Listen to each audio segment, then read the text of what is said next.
A racist cop put his hands on the wrong black man inside a courtroom, trying to intimidate him and throw him out like he didn't belong. What he didn't know was that the man he humiliated in front of everyone wasn't just a juror.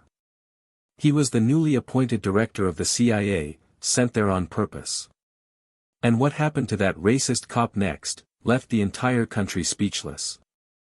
It was supposed to be a simple court session. A routine criminal hearing. The defendant, a young black man, stood accused of a robbery in a case that smelled like racial profiling from the start.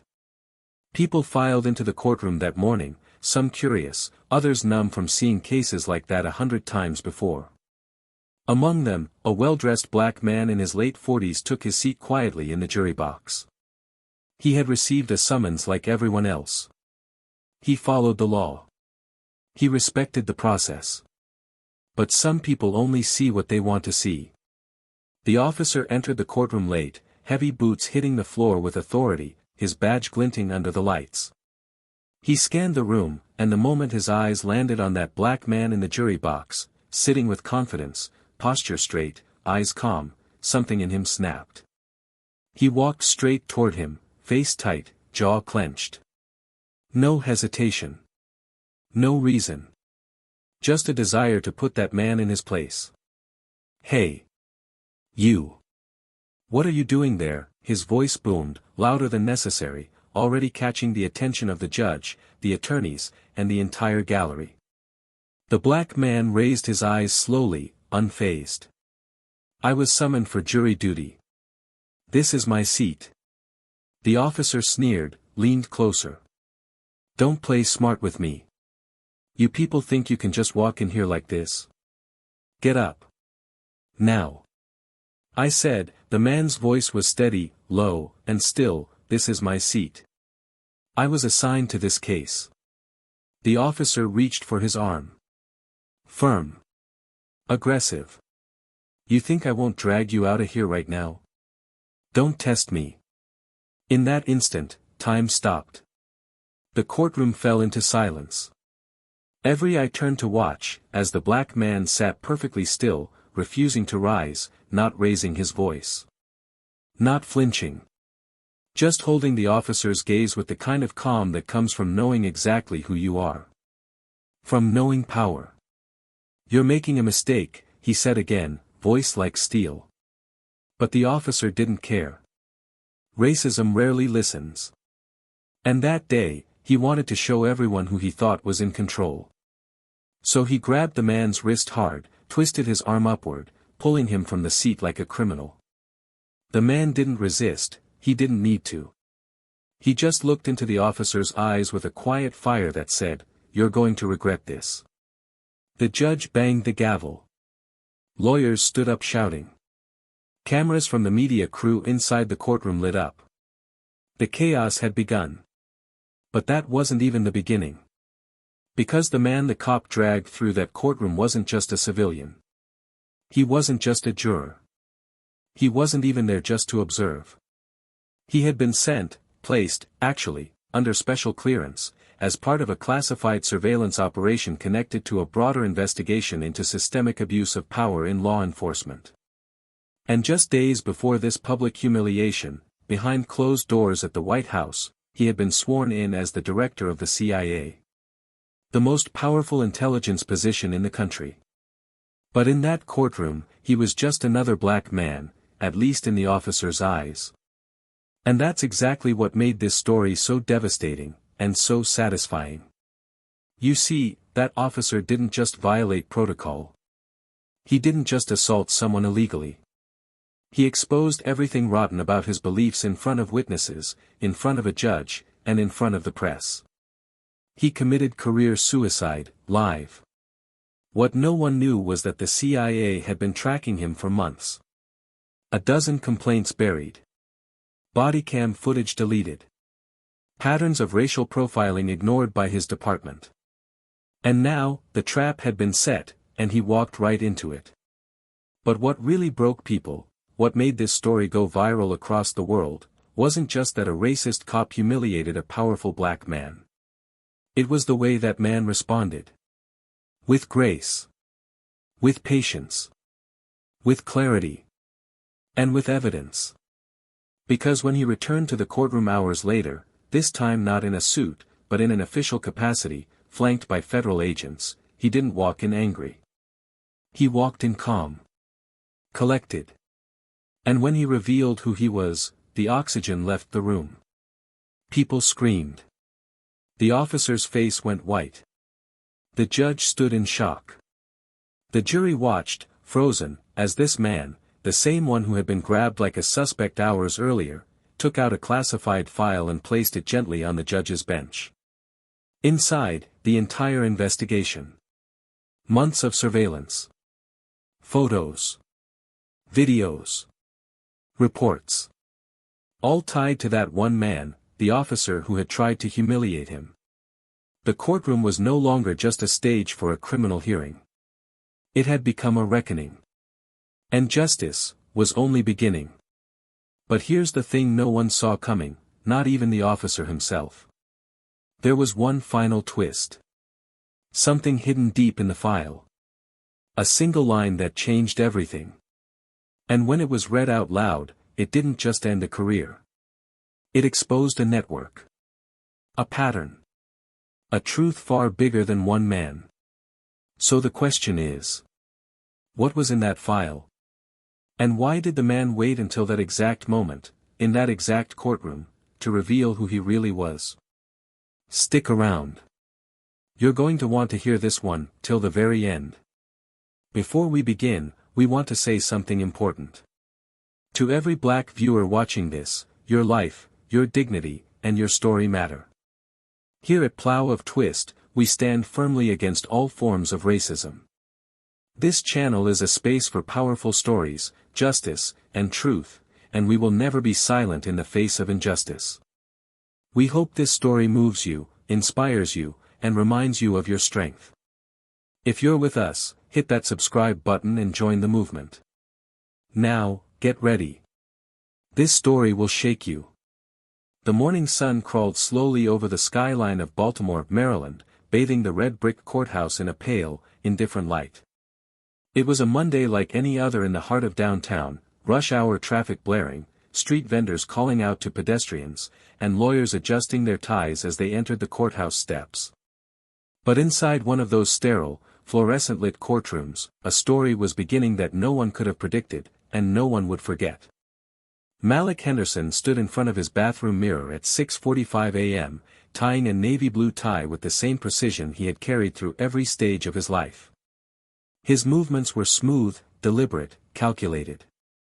He adjusted the cuffs of his white dress shirt, checked the small scar above his eyebrow, a reminder of a fight back in high school, and exhaled.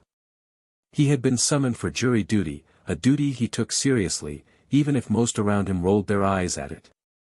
Malik believed in showing up, in playing his part, in being where he needed to be when it mattered. He believed in discipline, order, and purpose. He had lived his life by those principles, and they had never failed him. Malik wasn't from a privileged background. He had grown up in East Cleveland, raised by a single mother who worked 2 jobs and still managed to attend every parent-teacher conference. He had survived an underfunded school system, avoided the traps set by broken neighborhoods, and graduated at the top of his class. He went to Howard University on scholarship and then pursued law for a while before pivoting, quietly, invisibly, into government service. The kind of service that didn't come with press conferences or photo ops.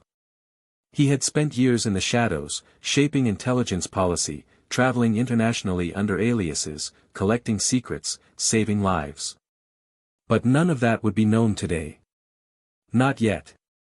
To the world, Malik was just another black man walking into a courthouse in a tailored suit, responding to a piece of mail summoning him to fulfill his civic duty. He didn't carry himself with arrogance, but with the unshakable quiet confidence of someone who had already overcome more than most could imagine. His skin was rich and deep, his eyes thoughtful and observant. Every movement he made was economical, never more than needed, never less than required.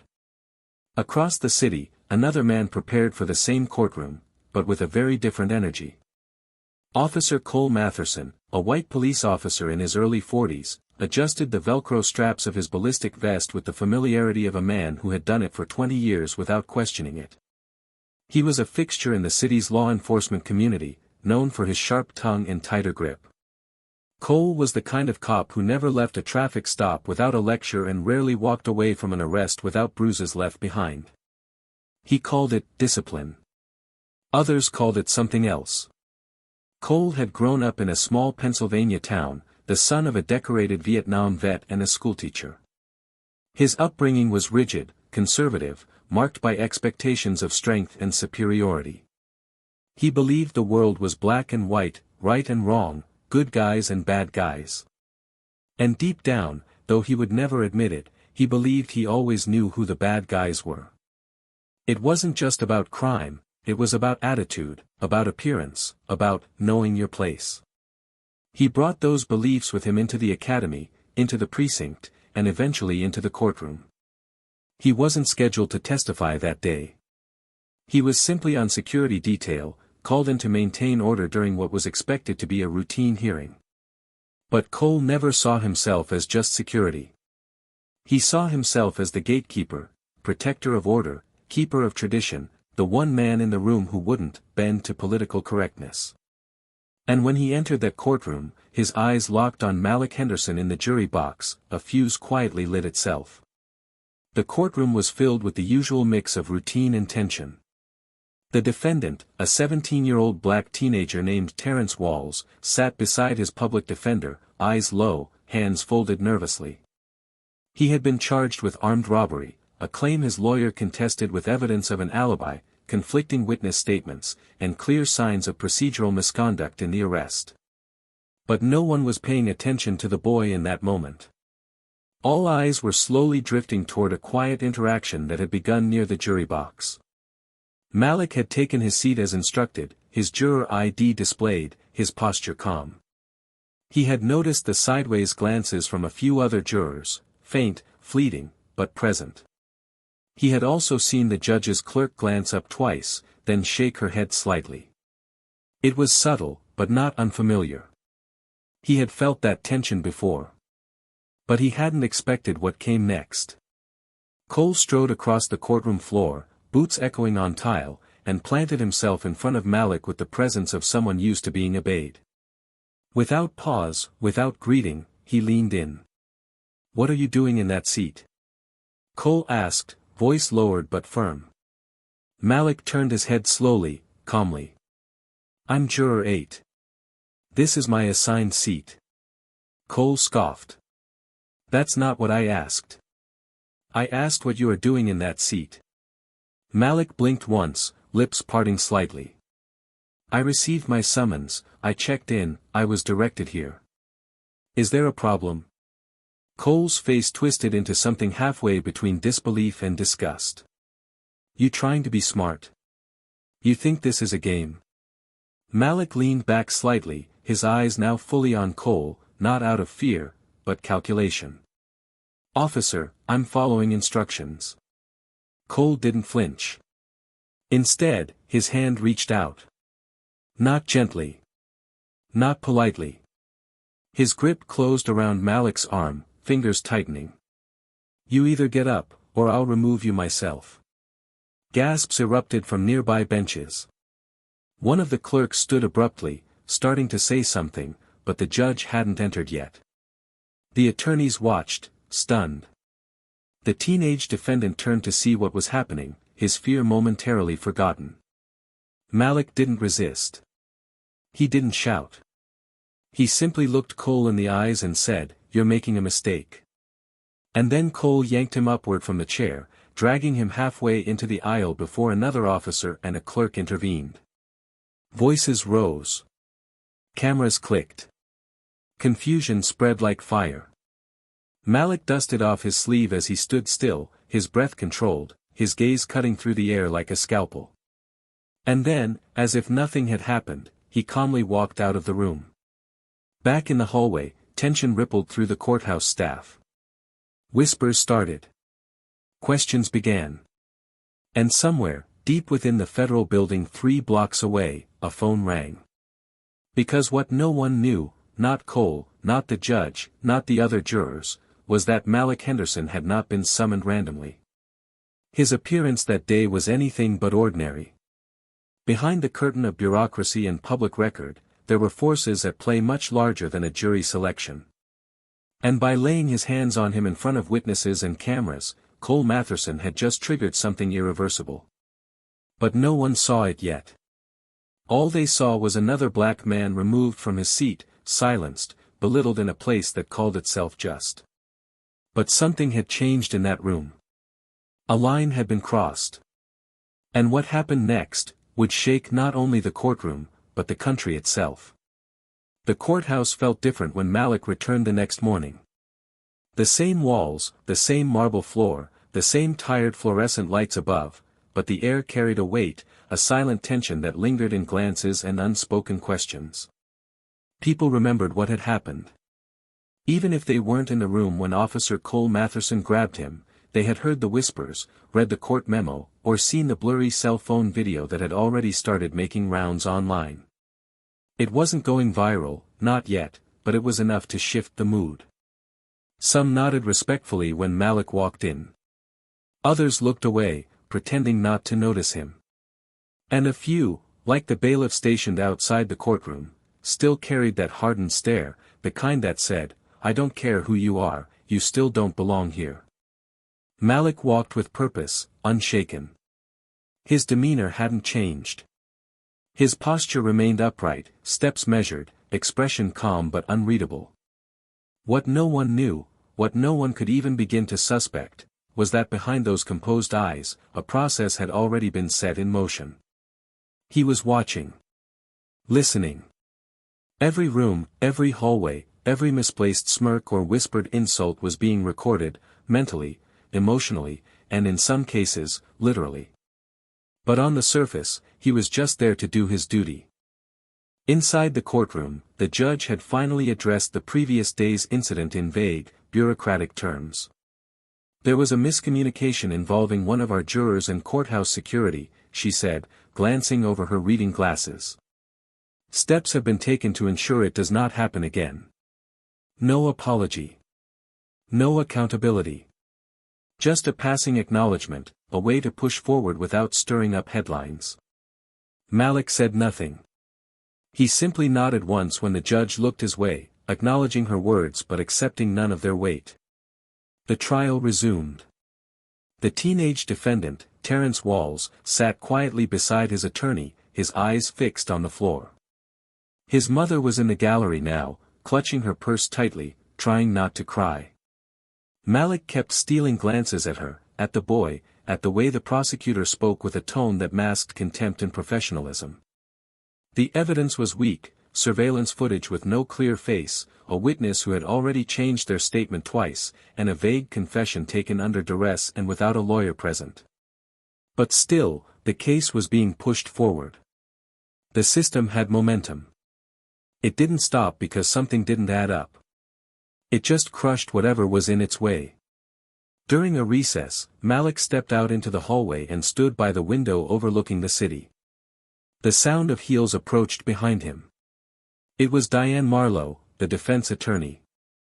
White, early 40s, sharp, and clearly exhausted.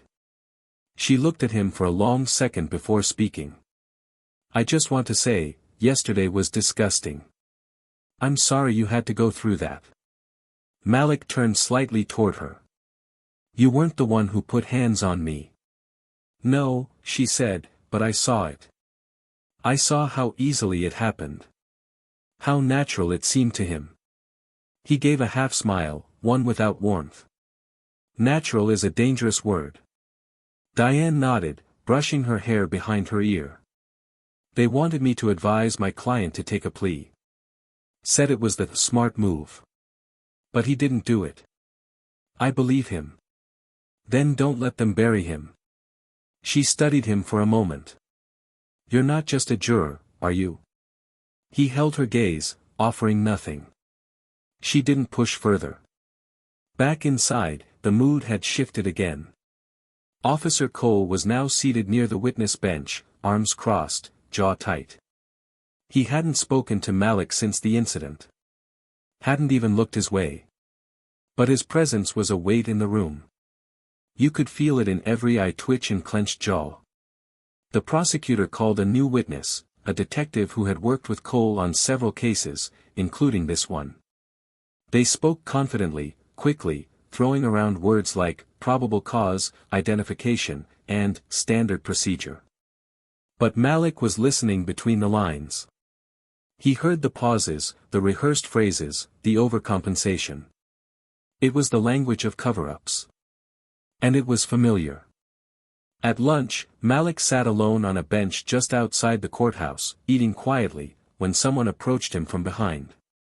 It was a black courthouse clerk named James, younger, maybe early 30s, suit slightly wrinkled, voice hushed. "I just wanted to say, that what you did, how you handled it, man, that was powerful. A lot of us saw it. We're still talking about it." Malik looked up, chewing slowly. "Appreciate that." James looked around, then lowered his voice. "People in here, they protect their own. But some of us, we're watching too. We see what happens. We just don't have the power to change it." Malik gave a small nod. "You'd be surprised what power looks like." James hesitated. "You with the press or something?" "No, law enforcement." Malik smiled faintly, then stood. "I'm just here to do my part." The trial continued, the pace steady but relentless. Malik asked more questions during deliberation breaks, quietly challenged assumptions among fellow jurors, always with logic, always with patience. But the real pressure was building in the margins, in the side glances from Officer Cole, the quiet tension when certain evidence was mentioned, the unease in the judge's voice when things didn't follow script. There was something deeper beneath this case. Malik could feel it. Something rotten and spreading. On the third day, Cole finally spoke on the stand. His voice was controlled, but his words carried a sharpness, a contempt masked as professionalism. He described the arrest. The supposed chase. The fear for his safety. But Malik saw through it. He had heard that cadence before, in briefings, in debriefs, in surveillance footage from other cities. It was the voice of someone who believed the system would always cover for him. That no matter what he did, the badge would protect him. After his testimony, Cole passed by the jury box on his way out. He didn't stop, didn't speak. But he glanced sideways at Malik, eyes cold, lip curling into the smallest smirk. That night, Malik returned to his hotel room, opened his encrypted laptop, and began compiling files. Notes. Names. Patterns. He sent an email with no subject line to an address no one else knew, attaching a report titled, Exhibit 42, Field Confirmation. The next morning, the courtroom was tense. Rumors had begun circulating that an internal affairs complaint had been filed against Cole. The bailiff avoided looking Malik in the eye. The judge seemed more guarded. And then, something unusual happened, the courtroom received a surprise visitor. A man in a dark suit, flanked by two federal marshals, entered quietly and took a seat in the back. His presence was like a whisper of thunder before a storm. No one acknowledged him, but everyone noticed. As the prosecution moved to rest its case, Diane stood and requested a delay. She had received new information, she said. A key piece of evidence had been withheld. And someone had sent her something anonymously that morning. A report with timestamps and bodycam audio that contradicted Cole's testimony entirely. The judge looked startled. The prosecutor tried to object. But the judge overruled, allowing Diane to submit the file. Cole, now seated again in the front, stiffened visibly. Malik didn't move. Didn't blink. Outside, the clouds were starting to roll in. Because what no one knew was that everything that had happened so far, every exchange, every insult, every silent threat, wasn't the story. It was just the setup. The real story hadn't begun yet. And the moment that changed everything, the moment that would turn this case upside down, expose the system from the inside out, and shock the entire courtroom, was just one heartbeat away. It started with silence. Not the kind of silence that fills a room when people are unsure. This was deeper. Heavier. The kind of silence that thickens the air, makes hearts beat louder, makes breath slow. The kind of silence that always comes right before something irreversible happens. The judge had just recessed court for a brief break, giving the clerk time to process the newly submitted report from the defense. Most of the jurors remained seated, talking quietly, flipping through notes. Malik sat still. His fingers rested loosely on his lap, but his eyes were sharp, fixed not on the papers, not on the attorneys, but on Officer Cole Matherson, who now stood near the side of the courtroom, jaw clenched, his posture rigid like someone bracing for a blow he didn't understand. Diane Marlowe, the defense attorney, had returned from the judge's chambers with a different kind of energy. She wasn't nervous anymore. She was focused. Determined.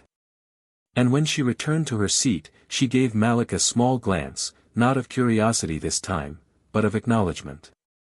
She knew. Not everything, but enough. When the judge returned, she looked at Diane with a seriousness that made the room shift. "Ms. Marlowe," she said, her voice measured, "you may proceed." Diane stood, gripping the report in her hand, her knuckles white. She walked slowly to the center of the courtroom. "Your Honor, members of the jury, what I'm about to present changes the foundation of this trial. The report I received this morning contains authenticated audio transcripts and body cam footage from the night of the alleged robbery. It reveals critical inconsistencies in Officer Cole Matherson's testimony." Cole straightened. His eyes narrowed slightly. He didn't speak, but his body language screamed denial. Diane continued, opening a manila folder and placing photos and printed lines of transcript on the overhead projector. In Officer Matherson's sworn statement, he claimed the suspect ran west on Lexington and discarded the weapon before hiding behind a dumpster. But this footage shows something very different. There is no foot chase. There is no discarded weapon. There is a stop. A confrontation. And most alarmingly, a voice command to shut off the body cam midway through the stop. The room tensed. The judge raised an eyebrow. The prosecutor leaned forward in his seat, eyes darting across the pages. The jury members exchanged glances. Malik remained still, but inside, he felt the energy in the room shift toward the edge of something massive. Diane took a breath. This wasn't sent to me by a journalist. It wasn't leaked by an activist. It was provided through an encrypted federal channel with direct clearance from internal federal intelligence operations. Now eyes were turning. The prosecutor rose abruptly. "Objection. This is completely out of procedure. We haven't had time to verify the source." Diane turned, voice sharper now.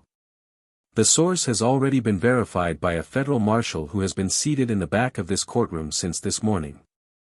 All heads turned. The man in the dark suit, silent until now, rose slowly, pulling a badge from his coat. He said only one sentence, but it was enough to suck the air out of the room. "Malik Henderson, director of the Central Intelligence Agency, activated a covert internal operation 5 months ago targeting systemic abuse in law enforcement agencies. Officer Matherson was the central figure." Gasps. A dropped pen. The sound of someone whispering, "What?" under their breath. The judge looked stunned, blinking rapidly as if trying to understand what had just been said. All eyes swung back to Malik. He stood slowly, calmly, like he had rehearsed the motion in his mind 100 times. His face was unreadable, but his voice was clear, deliberate. "Let me save everyone the confusion. Yes. I am the current director of the CIA. I was confirmed in a closed session 2 weeks ago. My presence here was part of an active intelligence gathering operation sanctioned by the Department of Justice and the Office of the President."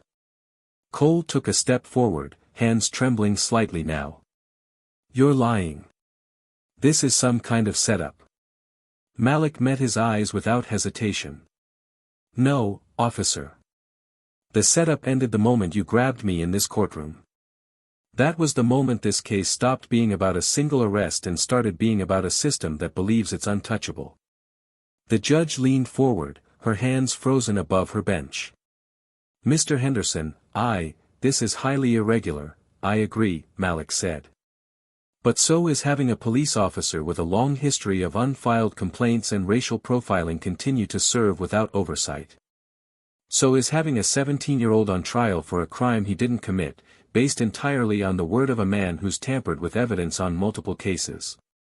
The federal agent stepped forward.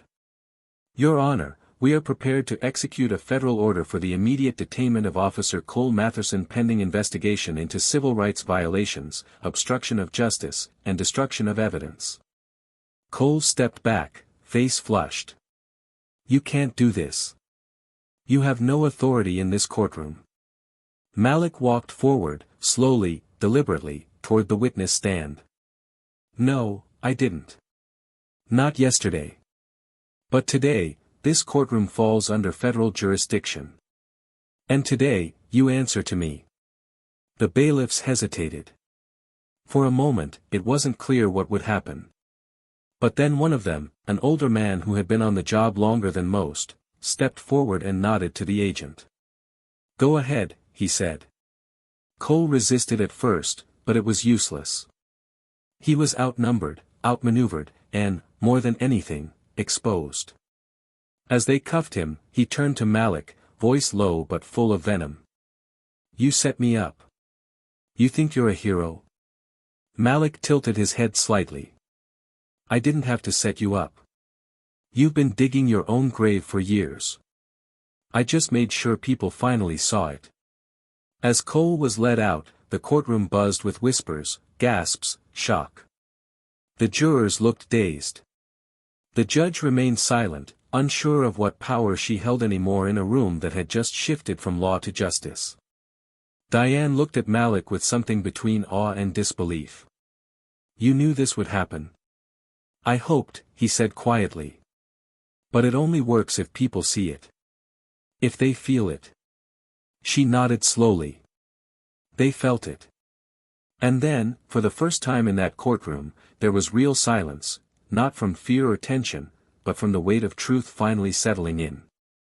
What would happen next, what would unfold in the aftermath, no one knew for certain. But one thing was now undeniable. The man they tried to humiliate, was the man who had come to tear the mask off the system.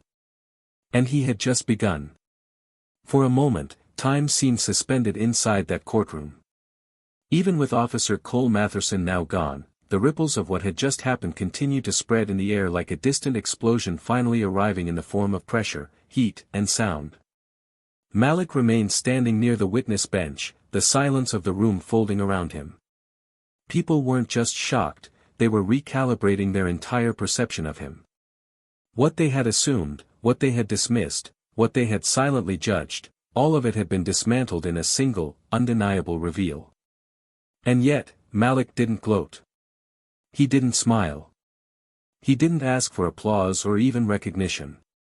His posture remained the same, calm, firm, dignified. Because this wasn't about revenge. It was about truth.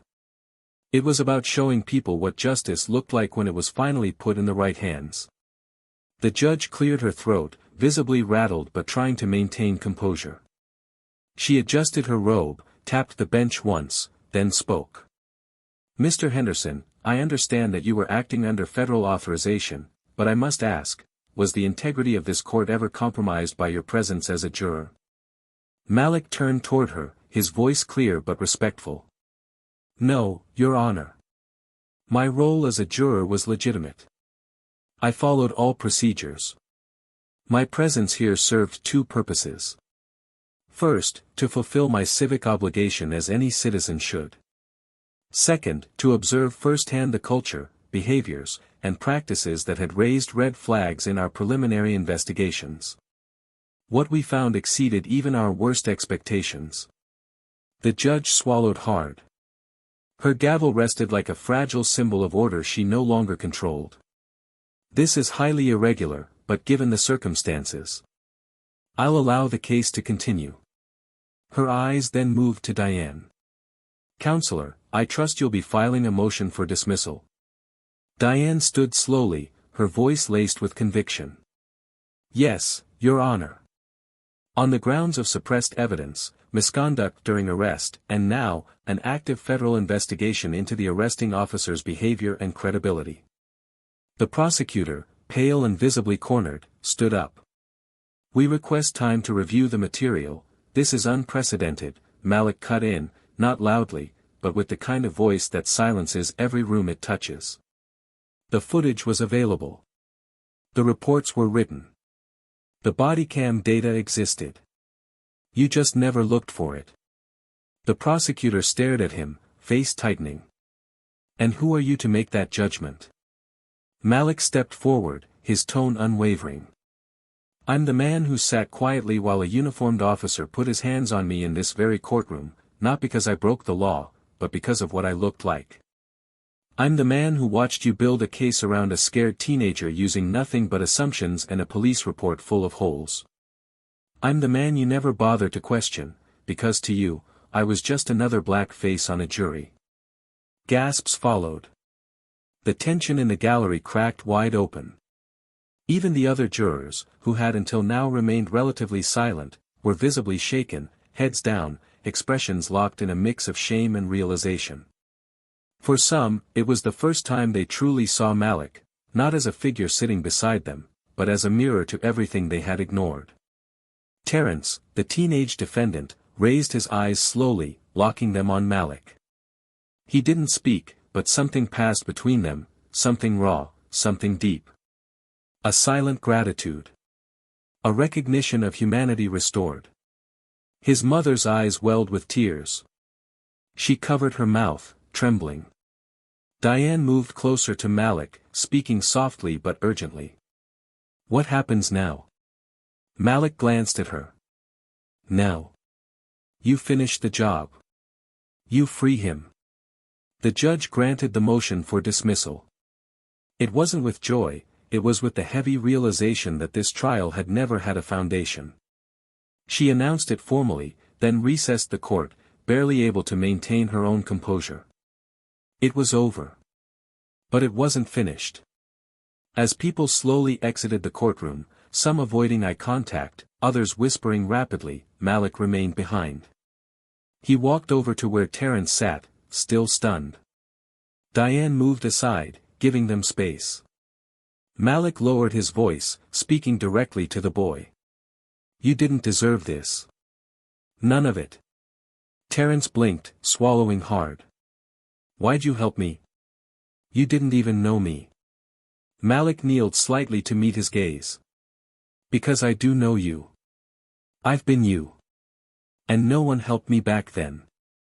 So I made sure I'd be in a position to help someone when it counted. Terrence stared at him, fighting tears. They were gonna lock me up, man. Over nothing. But they didn't, Malik said softly. And now, you've got a second chance.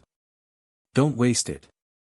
He placed a hand on the boy's shoulder, firm but reassuring, and then stood. Diane stepped forward to usher Terrence out of the courtroom. His mother whispered a thank you to Malik as they passed. Her voice cracked under the weight of all the pain, all the fear she'd carried alone. And in that moment, he felt something shift, not in the system, not in the court, but in the people. Malik walked slowly down the hall toward the elevator. Federal agents waited near the exit, nodding slightly as he passed. James, the young clerk, appeared at the doorway, eyes wide with admiration. You really are who they said, huh? He asked. Malik nodded, his voice steady. I am. But it's not about who I am. It's about what I saw. And what I refuse to ignore. James exhaled, then leaned in. There's more. More officers. More cases. This building's full of ghosts. Malik looked him in the eye. Then help me find them. We don't shine lights to feel powerful.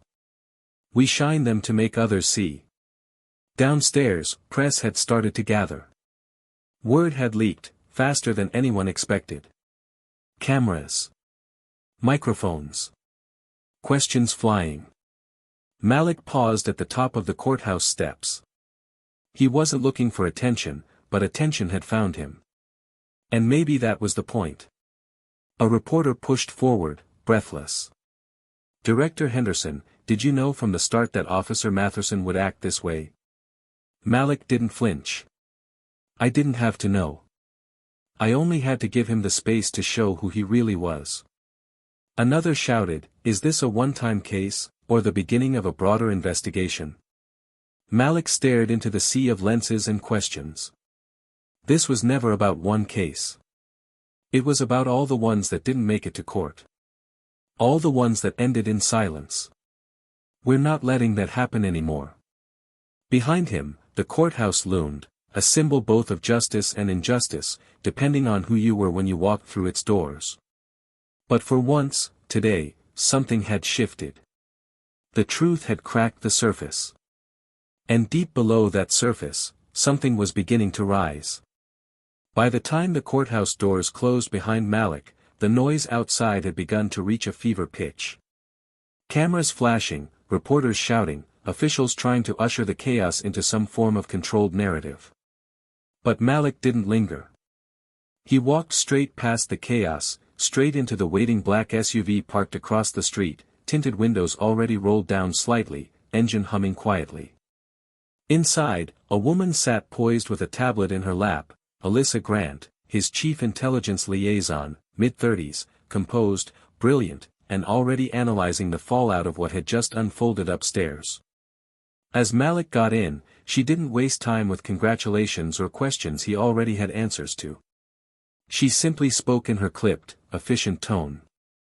"We've received inquiries from 6 media outlets, 2 congressional offices, and the Department of Justice is preparing an internal statement. Matherson has been officially suspended, and the mayor's office just issued a vague message about cooperation with federal partners. Sir, this is going national." Malik exhaled slowly, resting his head against the back of the seat, eyes fixed on the buildings passing by through the window. He wasn't thinking about the press. He wasn't thinking about headlines or politics. His mind was with Terrence. With that courtroom. With the quiet rage he had seen in the judge's eyes as she realized how close she had come to rubber-stamping another ruined life.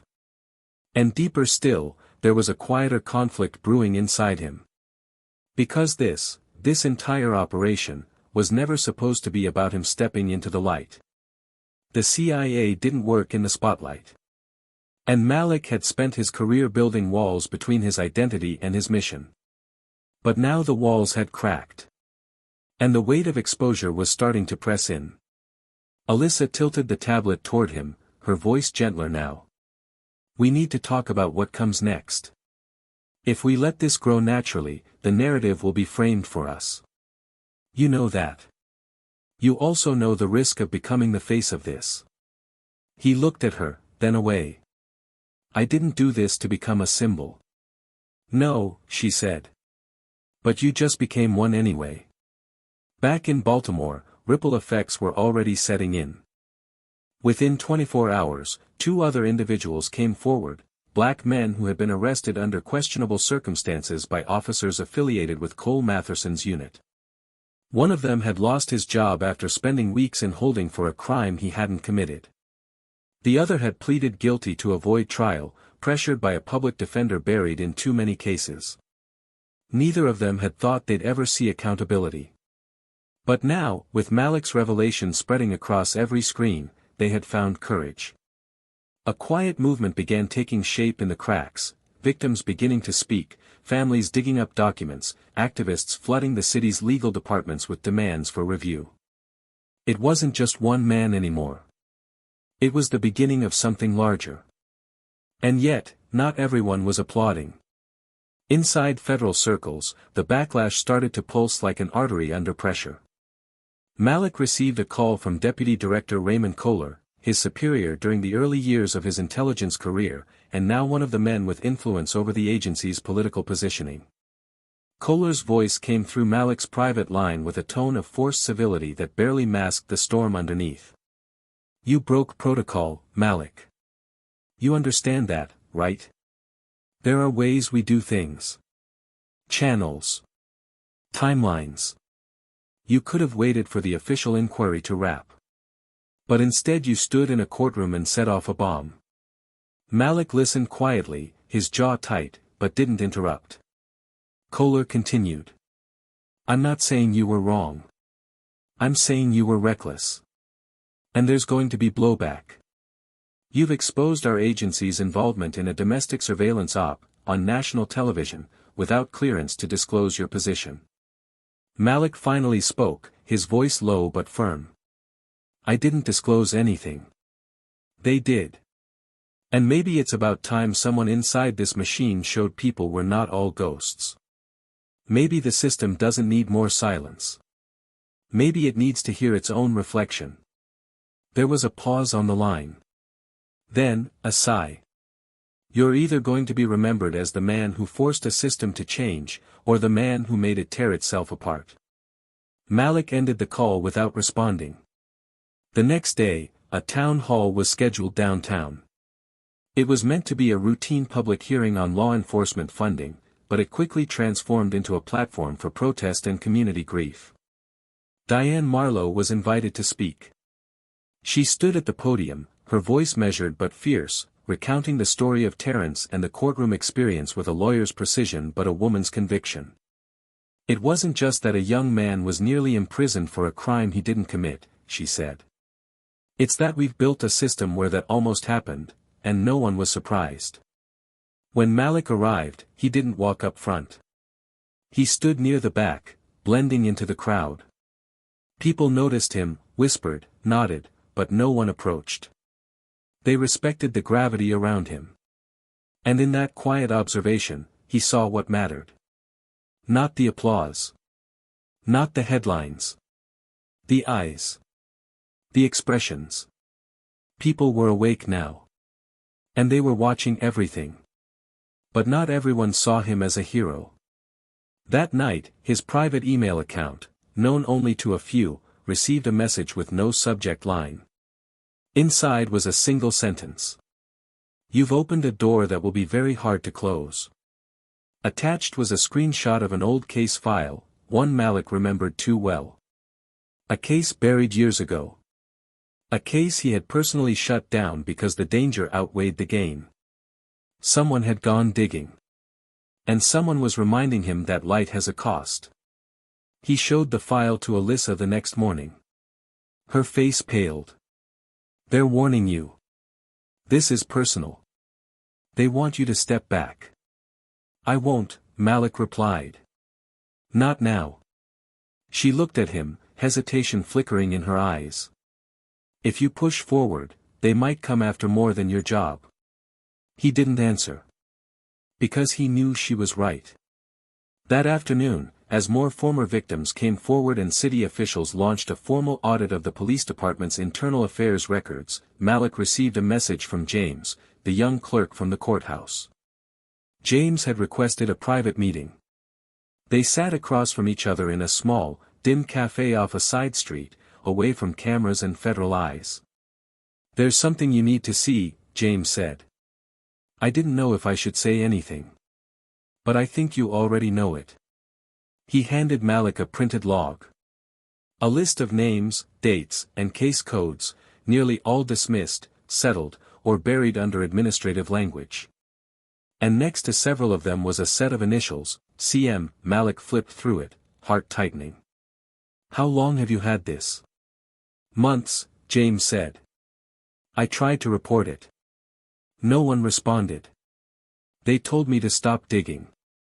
Malik leaned back, processing the implications. This wasn't about a single officer anymore.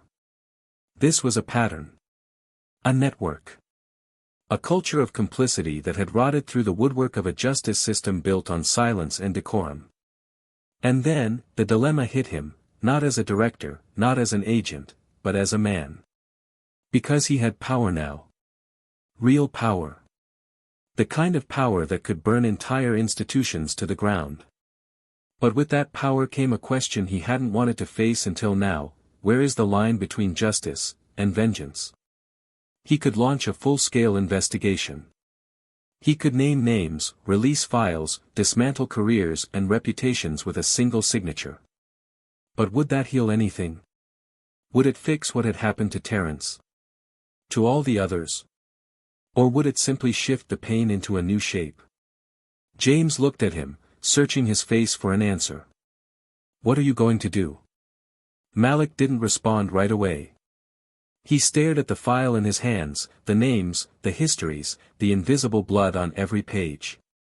And then he said, softly, but with certainty, "I'm going to make sure the whole country sees it. But not as revenge. As proof of who we are. And what we refuse to be. Because the truth wasn't enough anymore. It had to be undeniable. It had to be public. It had to hurt. And the final move was coming. 3 days passed, and the storm did not calm, it evolved. What had begun in a single courtroom now echoed across departments, city halls, and communities still raw from years of distrust and injustice. The footage had been aired.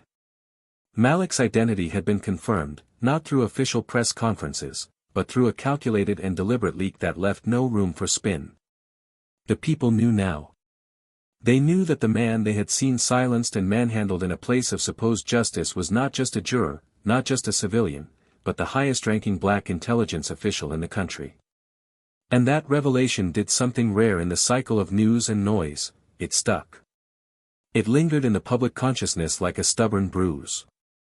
Malik stood in front of his bathroom mirror again, the same as he had days earlier, but something had shifted inside him. He wasn't preparing for jury duty anymore. He was preparing for the decision that could change the country's direction, or unravel it. On the marble counter beside him sat the file James had handed over. Pages of silent corruption. Years of names, numbers, and cases that were never meant to see daylight. Every line was a life. A job lost. A family broken. A reputation destroyed. All of them buried under bureaucracy, all tied together by a culture that had chosen protection over accountability. Malik picked it up, stared at the front page, and then turned it over. Behind him, his phone buzzed again, another call from the deputy director. He didn't answer. He already knew what it would be: warnings, politics, the agency's reputation. But none of that mattered if the agency existed in a world where this could keep happening. Later that morning, he met with Diane at a neutral location, an old public library that had been converted into a legal research center. She had come alone, carrying her own folder, thinner than his, but no less important. She handed it to him and waited. "This is everything we could pull on Judge Wilkins," she said, her voice tense. "He's been on the bench for over 20 years. Respected. Untouchable. But there are holes. He's dismissed similar cases before. Suppressed evidence. Sided with officers with known misconduct records. And his campaign donations, well, I'll let you read those for yourself." Malik flipped through the file, eyes scanning the lines rapidly. He looked up, his voice quiet. "You sure about this?" Diane nodded, but there was pain in her expression. "No. I'm not. But I've been playing defense in a system that doesn't want people like Terence to win. And now that I've seen what's beneath the surface, I can't unsee it." He studied her. "If we go after him, it won't stop there." "I know," she replied. "And I'm ready." There was a moment between them, heavy with unspoken understanding.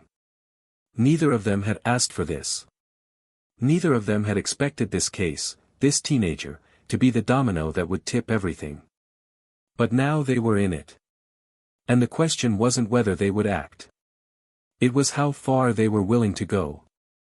As they left the building, Malik received a message on his secure line. "Alyssa." Short and urgent. "Meet me. Now." They met in a private underground facility used for confidential briefings. Alyssa's face was pale, her eyes sharper than he'd ever seen them. She slid a flash drive across the table. They've started digging into you. Deeper than I expected. This isn't just about retaliation. This is about discrediting you before you move. He plugged the drive in, watching the files open. Photos. Records. Edited footage. A fabricated narrative already in motion. The beginnings of a campaign meant to smear his name before he could push the full report public. Accusations of misconduct. Misrepresentation. Even foreign collusion. None of it real. All of it coordinated. They're trying to force your hand, Alyssa said. They know you have the file. They know you're close to blowing it all open. This is their counterstrike. Malik leaned back, staring at the screen, then at her. What happens if we go forward anyway? Her voice lowered. They'll come for you. Not through bullets. Through perception. They'll stain your name so badly that whatever you release will be dismissed as revenge. As fabrication. You'll be right, but you'll be ruined. He was quiet for a long time. Then he asked, do you believe what we're doing matters? I do, she said without hesitation. But I also know justice doesn't always look like we want it to. Sometimes it's slow. Sometimes it's ugly. Sometimes it only shows up after we've lost everything. Malik stood, walking toward the wall of screens in the room, hands in his pockets. What if I don't care about my name? Then they'll come for the people around you. He turned his head slowly, eyes meeting hers. Then let them come. The next day, Malik was invited to a private, off-record meeting with a senior official at the Department of Justice. He was led into a wood-paneled room that smelled of polished legacy and hidden deals. The man behind the desk was old enough to have watched the civil rights movement unfold from a distance, but young enough to still believe in protecting his place in the current hierarchy. He gestured for Malik to sit. I'm going to speak plainly, the man said.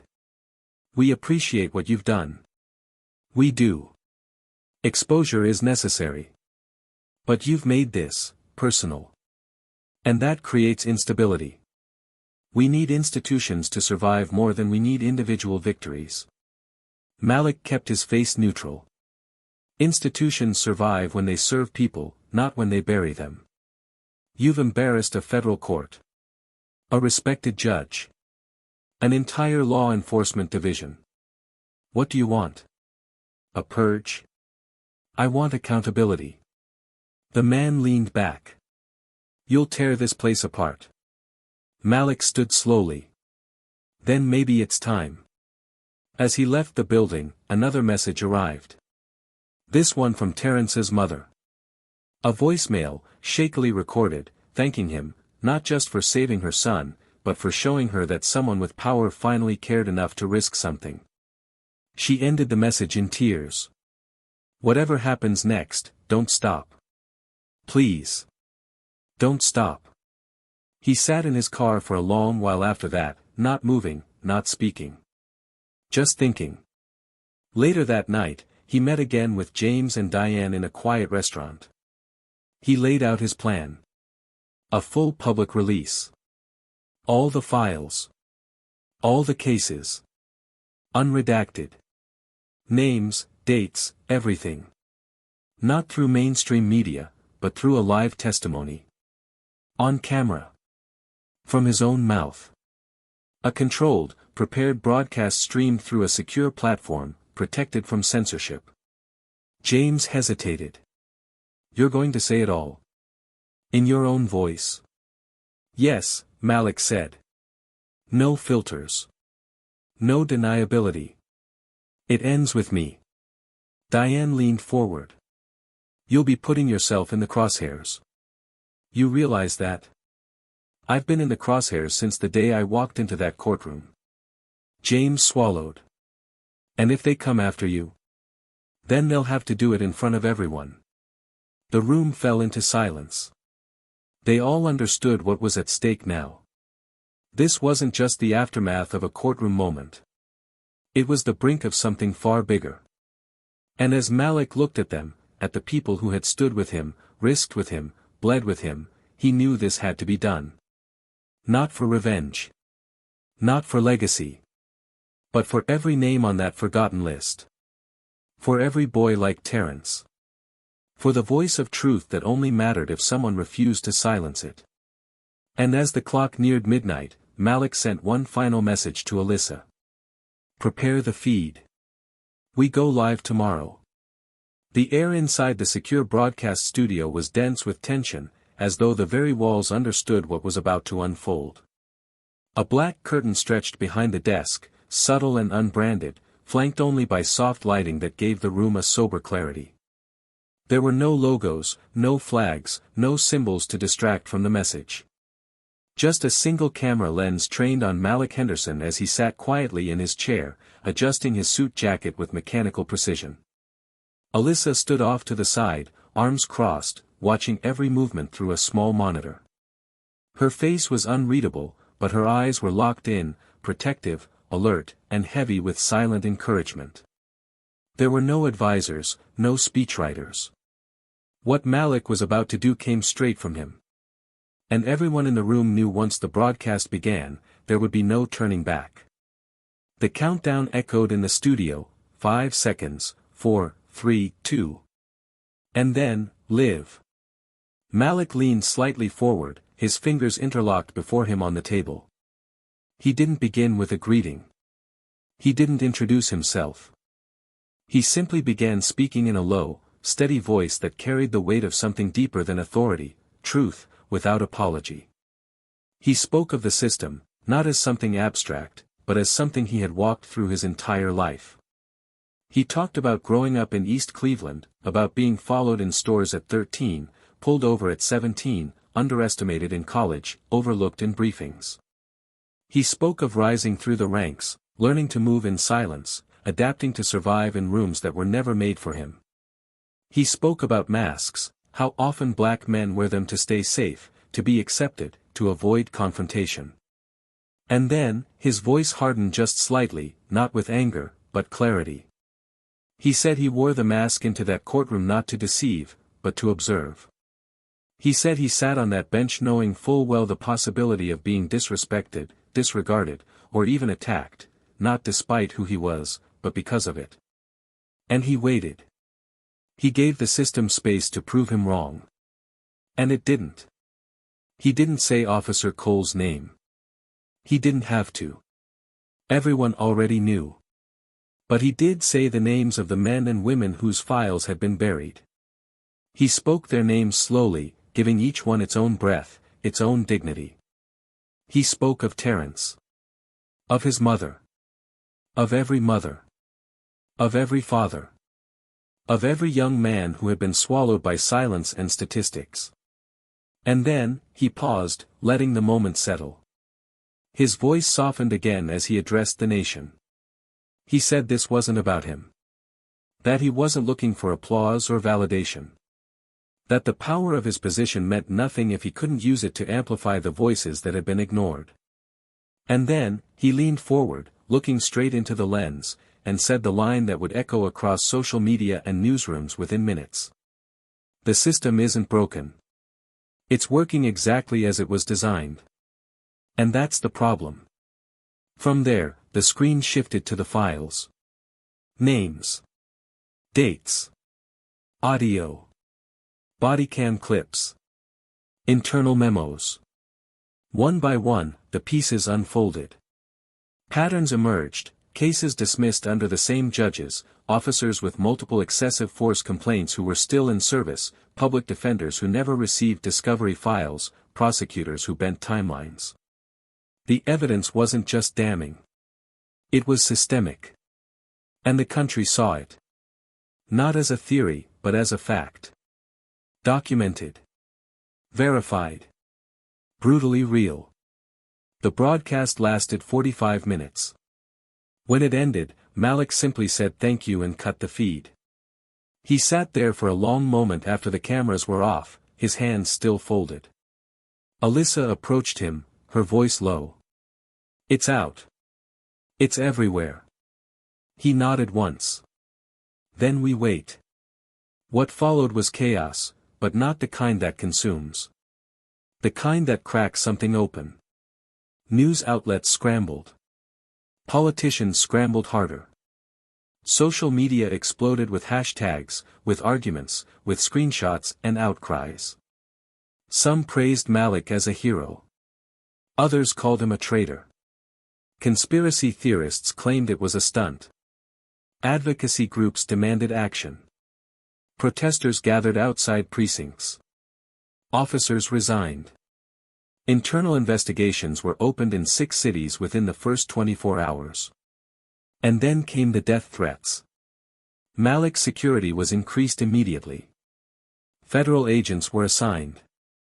His residence was moved. But he refused to disappear. He refused to go silent. He gave interviews, carefully measured, never defensive. He didn't speak in outrage. He spoke in data. In names. In consequence. But not everyone wanted him visible. One night, as he left a quiet dinner with Diane and Alyssa, meant to be a private moment of breath between storms, Malik found a folded note wedged into the side of his car.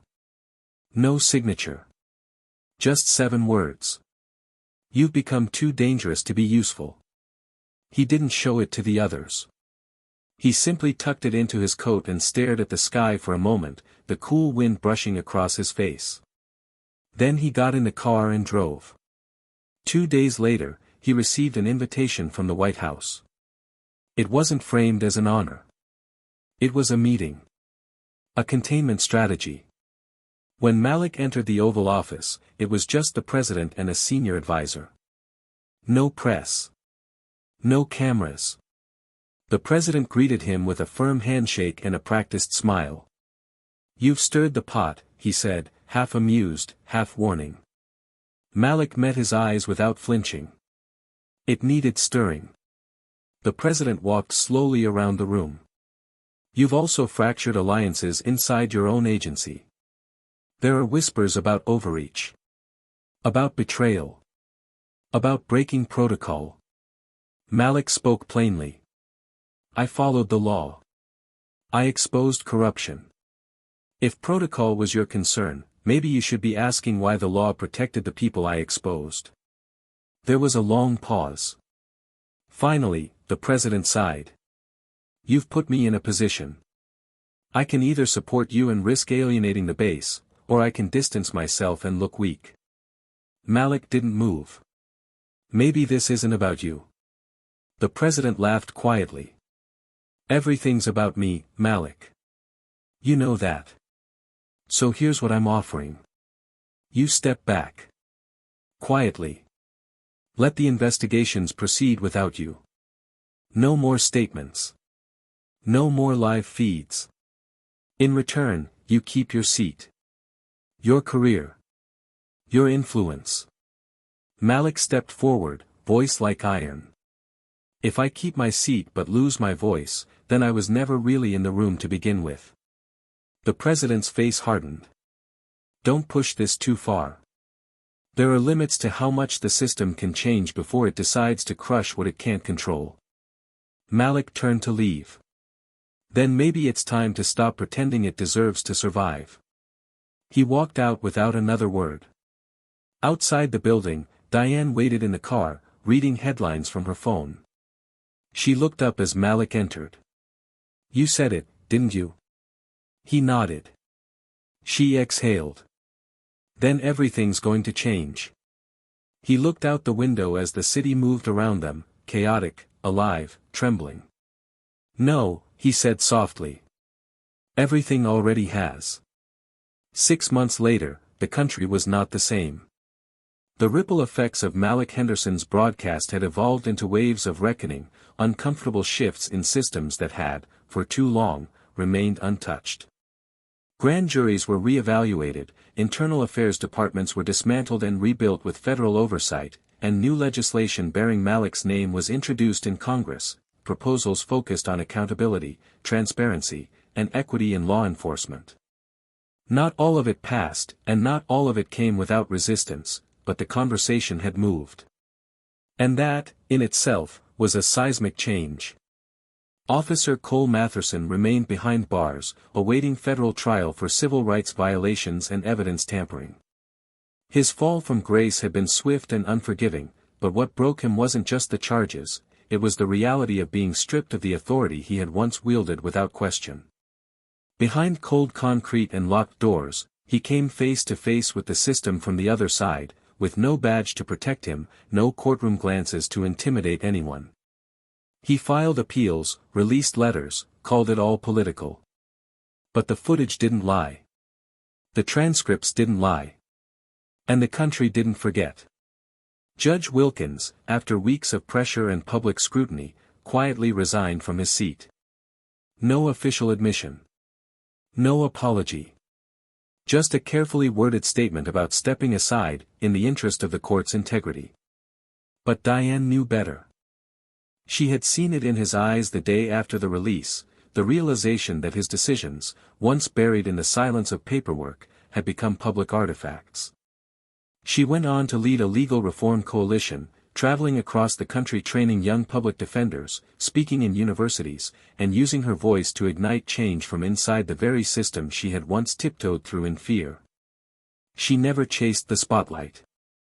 But it found her anyway, because truth has a way of shining where it's most needed. Terrence Walls, now a symbol of what justice could look like when someone dared to fight for it, returned to school. He graduated 6 months later with his GED, standing tall beside his mother who never missed a single class or court date. His story, once one of almost injustice, was now a case study in reform seminars. But for Terrence, the real win wasn't fame, it was freedom. The quiet kind. The kind where you get to sleep without fear. Where you walk without glancing over your shoulder. Where your name doesn't end in a file stamped with judgment. And Malik Henderson stood exactly where he was always meant to be. Not behind a desk in Washington, not hidden behind government doors, but in front of the nation, walking the line between visibility and responsibility with the same quiet power that had carried him from the streets of East Cleveland to the highest levels of intelligence in the country. He didn't step down. He didn't fold. Instead, he transformed the CIA's Internal Ethics Division, instituting a new framework for domestic accountability partnerships, and every move he made was watched, studied, echoed. He wasn't just a director now. He was a signal. A reminder that power without purpose is noise, but power with principle is unstoppable. But with everything that had happened, the question remained, at what cost? Malik had faced threats, sabotage, sleepless nights filled with classified briefings and political maneuvering. There were days when the loneliness pressed against his chest like armor he couldn't remove. But each morning, when he looked in the mirror, he knew exactly who he was. Not a hero. Not a symbol. Just a man who refused to let silence be the final word. In a quiet interview months later, seated across from a young black journalist with tears in her eyes, Malik said something that would be quoted across the world. Justice isn't loud. It's not always a headline. Sometimes it's a 17-year-old who gets to go home. That's the win. And that win, quiet as it was, had sparked a movement. So now, I ask you, what does justice look like to you? Is it punishment, exposure, revenge? Or is it rebuilding a world where none of this has to happen in the first place? Where young men like Terrence don't become statistics? Where people like Malik don't have to be exceptional just to be believed? We watched a man walk into a courtroom and get humiliated for doing nothing but sitting where he belonged. We saw that same man stand, rise, and turn the entire justice system on its head, not with violence, not with vengeance, but with truth and patience and undeniable proof. That's not just a twist in a story. That's a call. A reminder that silence is dangerous, but courage changes everything. Now, I want to hear from you. What part of this story struck you the hardest? Was it the courtroom humiliation? The impossible choice Malik had to make? The quiet strength of Terrence's mother? Let us know in the comments. Your voice matters. Your opinion matters. And this space, Tales of Twist, is here so we can talk about the stories that reflect what we live, what we feel, and what we hope for. And if this story moved you, if it made you think, if it made you feel something you haven't felt in a long time, then do something simple. Subscribe to Tales of Twist. Join a community that values truth, power, and redemption. And don't forget to hit that like button if you believe that justice, no matter how delayed, is still worth fighting for. We'll see you in the next story.